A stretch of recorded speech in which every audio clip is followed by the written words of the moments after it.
मतलब सर 7 हमने पढ़ लिया जो हमें एग्रीकल्चर इनकम और बिजनेस इनकम कैसे कैसे कैलकुलेट करनी है वो बताता है। बिजनेस तो सिंपल है, खाली बिजनेस है तो बहुत सिंपल है। बिजनेस के साथ एग्रीकल्चर है तो एग्रीकल्चर में एक याद रखना है, fair market value either of agriculture produce और प्रोडक्ट आफ्टर प्रोसेसिंग।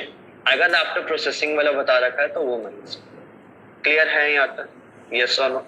अब देखिए 7A क्या कहता है।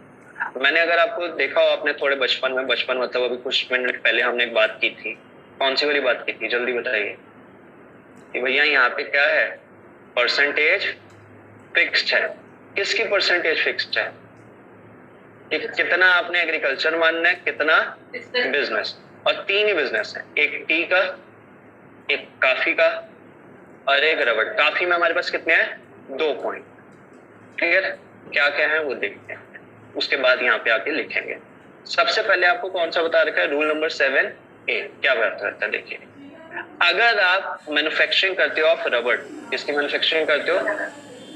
रबड़, तो उस केस में 35% of profits is taxable as business. बच्चों ध्यान रखना क्या बोल रखा है, मतलब मजेदार चीज आ गई सर, वही एक्सपेंस वाली बात कि हमने एग्रीकल्चर इनकम शो करते टाइम बेसिक कॉस्ट तो माइनस कर देनी है कल्टीवेशन की, बट डेप्रिसिएशन क्लेम वो करेंगे तो बिजनेस आ जाएगा। तो फिर हमने जो अभी कॉन्सेप्ट पढ़ा हम उसकी गेम खेलेंगे। बट अगर हमने सिर्फ कॉफी कह रहा हूँ, रबड़ को ग्रो किया, मैन्युफैक्चर किया और बेचा, उस केस में कह रहा है टोटल जितना आपने पैसा कमाया, दैट मीन्स द प्रॉफिट कैसे आएगा, द सेल प्राइस माइनस जो भी रॉ मटेरियल का परचेज अगर कुछ लगा वो, और कॉस्ट ऑफ कल्टीवेशन। 35% आपका कह रहा है बिजनेस इनकम और उसकी ट्रीटमेंट बिजनेस में की जाएगी, and 65 would be treated as जो आपका क्या होगा, एग्जाम कहां पे होगा, 10(1). यहां तक क्लियर है। अब रबड़ होता क्या, देखिए the rule applies on income from sale of रबड़ के दूसरे नाम लेटेक्स और थ्रिप्स डिराइव फ्रॉम लेटेक्स और क्वालगम obtained from rubber plants grown by seller in। रबड़ को एक और नाम दिया जाता है हिंदी में, क्या बोलते हैं बताइए? रबड़ को हिंदी में एक नाम दिया जाता है, क्या बोलते हैं? मेगा बताएगी रबड़ को हिंदी में क्या बोलते हैं? सर आज तक तो रबड़ ही सुना था, स्कूल में भी जो रबड़ लेकर जाते थे उससे हम इरेज करते थे, उसे इरेजर बोलते थे, और टीचर को हिंदी में रबड़ बोल देते थे। रबड़ हिंदी तो नहीं है, अंग्रेजी है। हाँ मेरे भाई, नाम क्या बेटा तुम्हारा? राहुल पार्ट 2। राहुल, जब मैंने बोला तुम्हारे एक्सप्रेशन में मैं देख रहा हूँ बैच में बड़े अच्छे आते हैं, बेचारा कह रहा क्या कहते हैं क्या कहते हैं मेरे भाई बता। हाँ सन्यम, आपको एक हिंट दो, ये आपने क्वालगम देखा है? देखिए यहाँ लिखा हुआ है क्वालगम, ये क्या है? एक लिक्विड फॉर्म का रबड़ होता है। अच्छा किसने लड्डू खाए आज तक? देखा हिंट आया, वैसे अपन ने बोल दिया। मैं बोल रहा था किसने लड्डू खाया है, बताओगे कौन सा? मोतीचूर के, बेसन के? ओह माय गुडनेस भगवान, ये सुनने से पहले तूने मुझे कुछ खाने के लिए क्यों नहीं दे दिया? बच्चों देखो, हर एक वर्ड हर सेंटेंस में अलग अलग मीनिंग रखता है। अगर मैं रबड़ की बात करता हूँ स्टेशनरी में तो वो इरेजर के यूज में आते हैं। अगर मैं रबड़ की बात करता हूँ नॉन स्टेशनरी प्रोडक्ट्स में तो यहाँ पर ये पेन पे भी रबड़ है, ग्रिप रबड़ की है। आप लोग जो पेन यूज करते हो उसमें भी ग्रिप आती है, रबड़ की होती है। माउस में कर्सर है, ये भी रबड़ का है। तो काफी जगह पे यूज होती है। In the same way bone खाने वाली भी होती है और रबड़ वाली।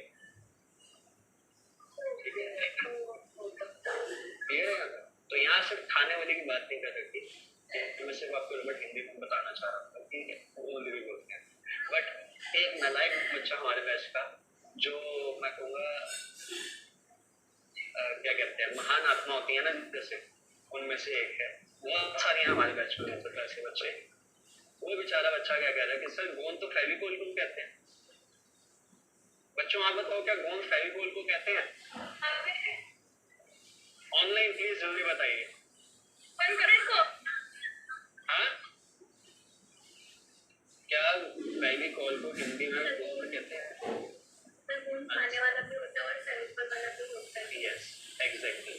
तो इसीलिए मैं कहता हूँ जो भी वर्ड इस्तेमाल कर रहे हो, बी इट ऑफ इंग्लिश और हिंदी या विचएवर लैंग्वेज यू हो, उसका हर जगह पर मतलब अलग हो। मुझे इससे एक चीज याद आ गई।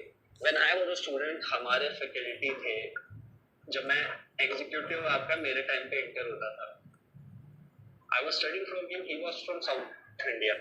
तो उन्होंने हमें, आपका जो आज पेपर है एक GI GL, हमारे टाइम पे वो होता था GCL, general and commercial loss.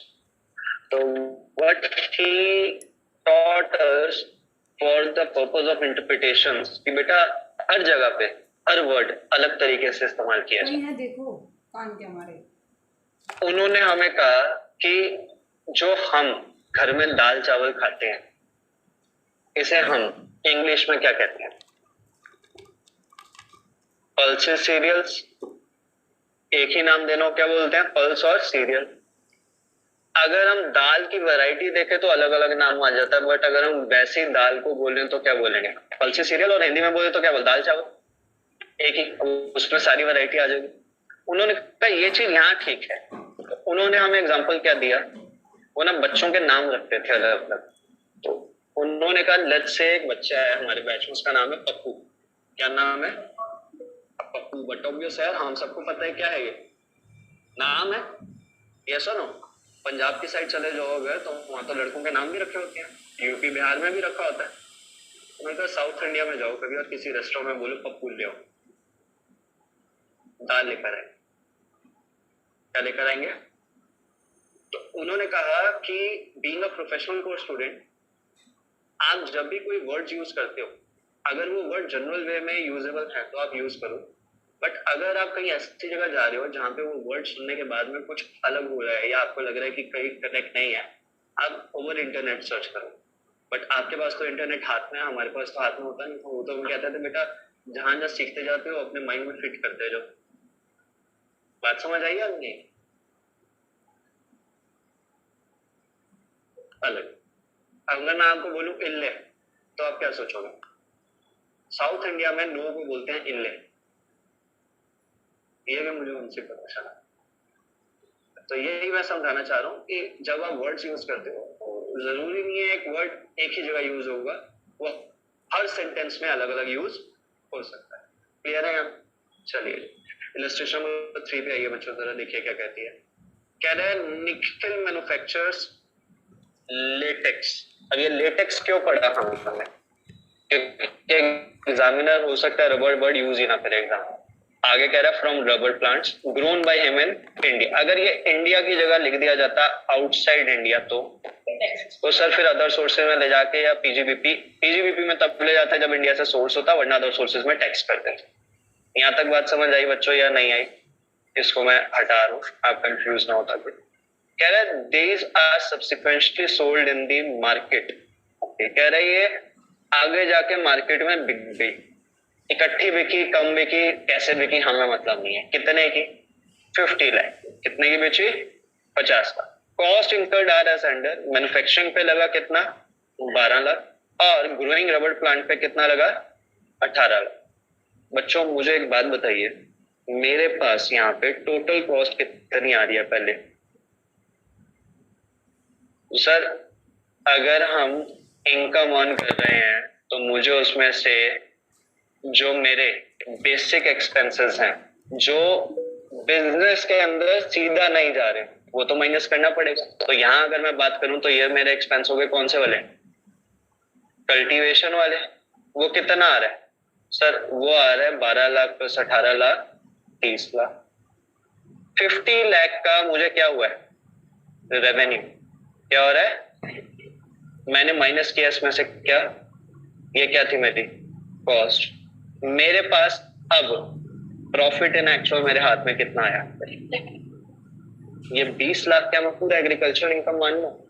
Law maker क्या कह रहा है बच्चों, जल्दी बताओ।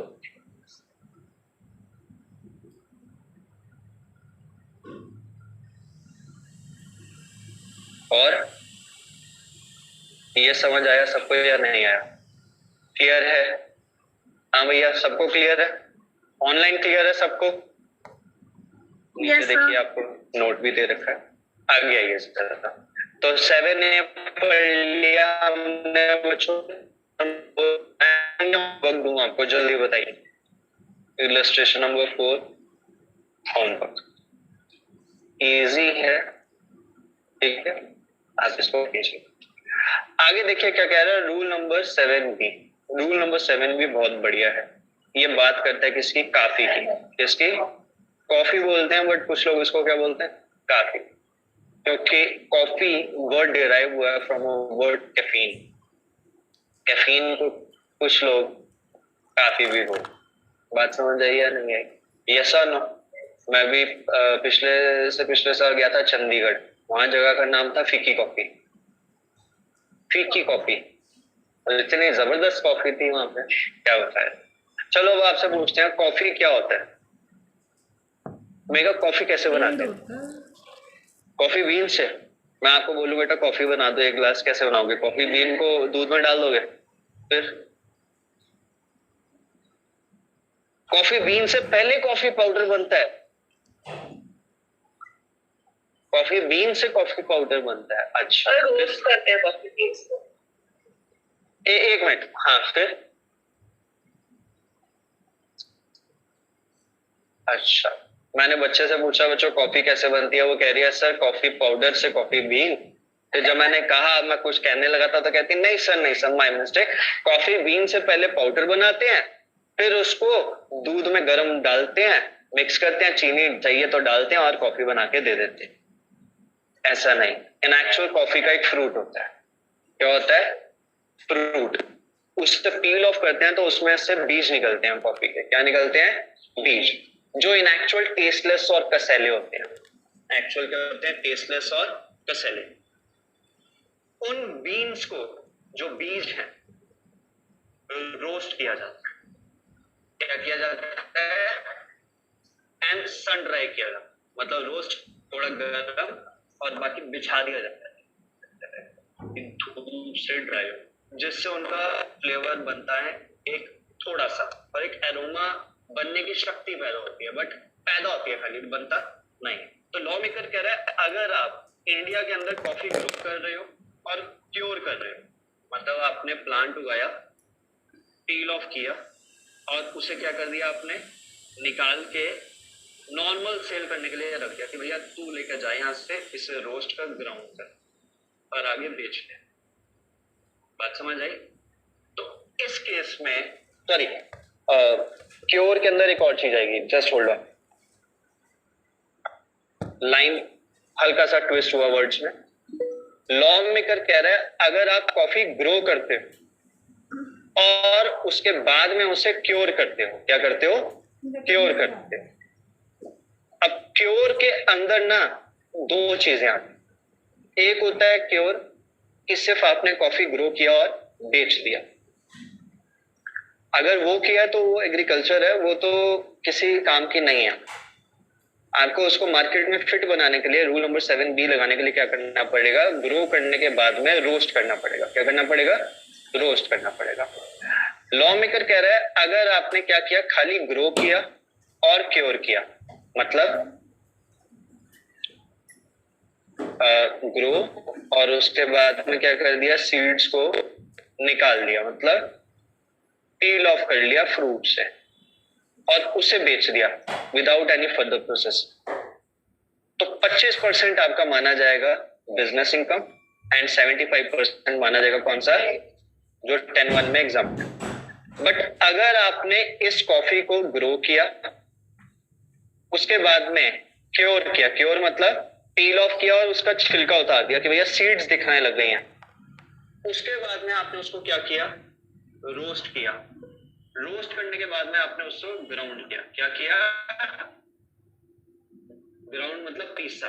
और उसके अंदर एक फ्लेवरिंग इंग्रेडिएंट मिला दिया, हम चिकोली, क्या बोलते हैं, चिकोली। मैं लिख देता हूँ, जो बच्चे विद और without mixing flavouring ingredient, flavouring ingredient को क्या बोलते हैं हम लोग यहाँ पे, चिकोरी। ये चिकोरी है, इसे छिछोरी मत पढ़ना बस, ठीक है। क्या ये, चाहे आपने ये मिक्स किया या नहीं किया, बट ये वाली जो प्रोसेस है रोस्ट और ग्राउंड, इसके बाद में आपके पास क्या बन जाएगा, कॉफी का पाउडर, जो मार्केट में आप बिक सकता है। क्या कर सकता है, बिक सकता है। ज्यादा स्ट्रॉन्ग अरोमा बनाना है तो चिकोरी मिक्स कर दो, कम रखना है तो क्या कर दो, चिकोरी कम मिक्स करो, नहीं रखना तो ना मिक्स करो। यहाँ तक बात समझ आई सबको या नहीं? अगर ये काम किया तो 60-40 है, 60 एग्रीकल्चर 40 है आपका। यहाँ तक बच्चों सबको क्लियर है या नहीं है? ऑनलाइन सबको क्लियर है या नहीं है, जल्दी बता दो। अगर मैं कहता हूँ यहाँ पे मैंने एक फ्लेवर ऐड किया कॉफी के अंदर, जो मैं नाम दे रहा हूँ वेनिला फ्लेवर, ये कहाँ पे आएगा? वनीला मैंने ऐड किया, ये यहाँ पे कहाँ बता रखा है, जल्दी बताइए सर। फ्लेवर्ड इंग्रेडिएंट का ही पार्ट है। अब फिर से यहाँ पे मैं कह रहा हूँ, अपर्णा त्रिपाठी का मूड कर रहा है कॉफी ग्रो करने का। इन्होंने मिर्जापुर आटा इंडस्ट्रीज के साथ में क्या बना दी, मिर्जापुर कॉफी इंडस्ट्रीज। अगर बेचारी कॉफी खुद ग्रो करवा रही है अपने प्लांट में, और उसके बाद में उसे क्या कर रही है, सिर्फ पील ऑफ करके बेच रही है, 75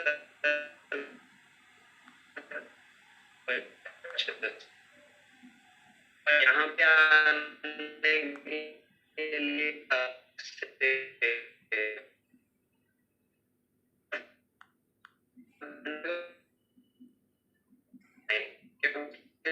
टी और कॉफी में तक या नहीं है? ऑनलाइन सबको क्लियर है?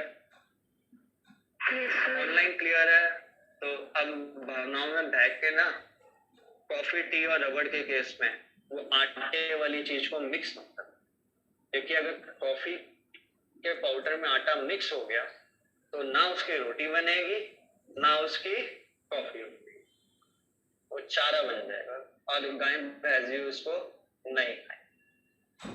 बात समझ आई सबको या नहीं आई? आया ना बोल दो।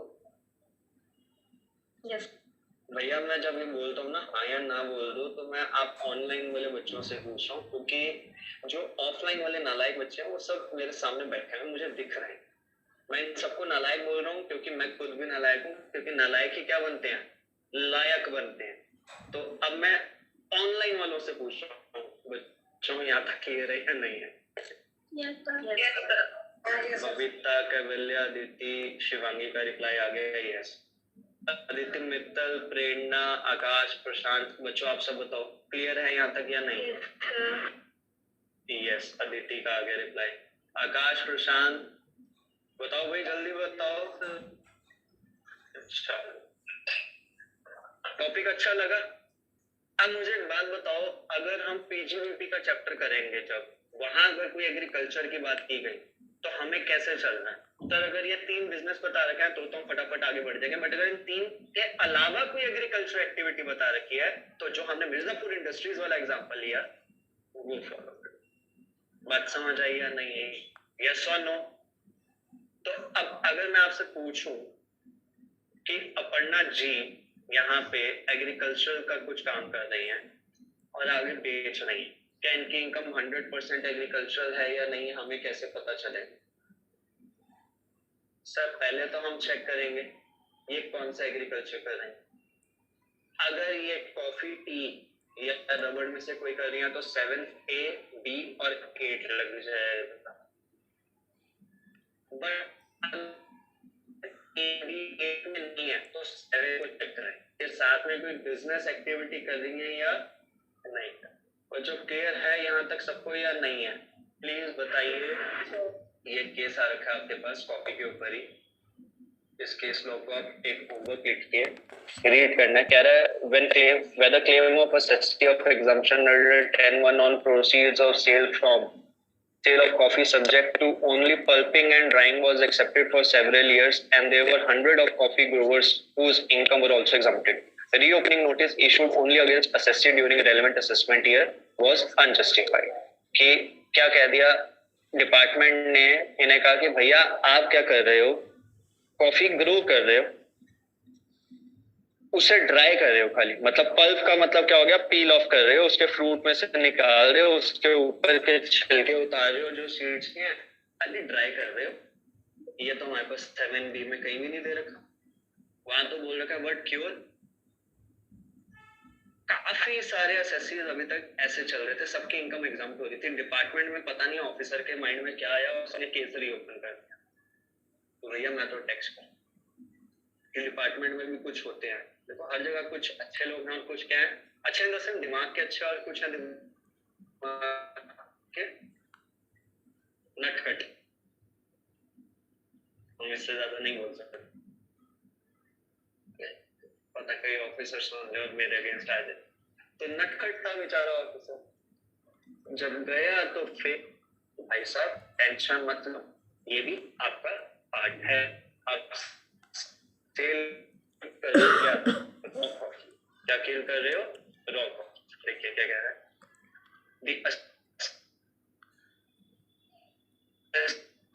ओनर ऑफ कॉफी एस्टेट, यहाँ पे हिंदी में बोलते हैं चाय कॉफी का बागान, और अंग्रेजी में बोलते हैं उसे क्या, एस्टेट।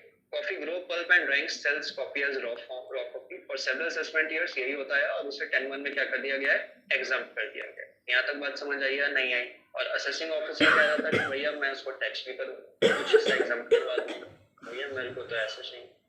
आगे देखिए रूल नंबर 8 किसकी बात करता है, ग्रोइंग एंड। अब बच्चों यहाँ पे ग्रो का मतलब क्या है, टी लीफ। मैन्युफैक्चरिंग का मतलब क्या है, चाय पत्ती। सर ये बड़ा रोला हो गया यहाँ पे, यहाँ तो लड़ाई हो गई। आपने क्या लिख दिया, ये बच्चों मैंने क्या लिखा, जल्दी बताओ, फर्क क्या तुम। अगर मैं इसको बेसिक वोकेबलरी में डिक्शनरी बेस पे देखूं, टी लीफ हिंदी में क्या बोलेंगे, चाय की पत्ती। मैंने क्या लिखा है, ग्रोइंग टी लीफ मैन्युफैक्चरिंग पत्ती। क्या समझ आया सर? अगर लॉजिकली देखा जाए तो वो हरे रंग की पत्ती है, मैं लिख देता हूँ यहाँ पे, ये क्या है, ग्रीन पत्ती, और ये क्या है हमारे पास, ब्राउन पत्ती। यहाँ तक बात समझ आई या नहीं आई, यस और नो? लो माता जी, ब्लैक हलवा, व्हाइट भी कह लो ना, गाना बन जाएगा जो आजकल चल रहा है, ब्राउन व्हाइट ब्लैक वाला।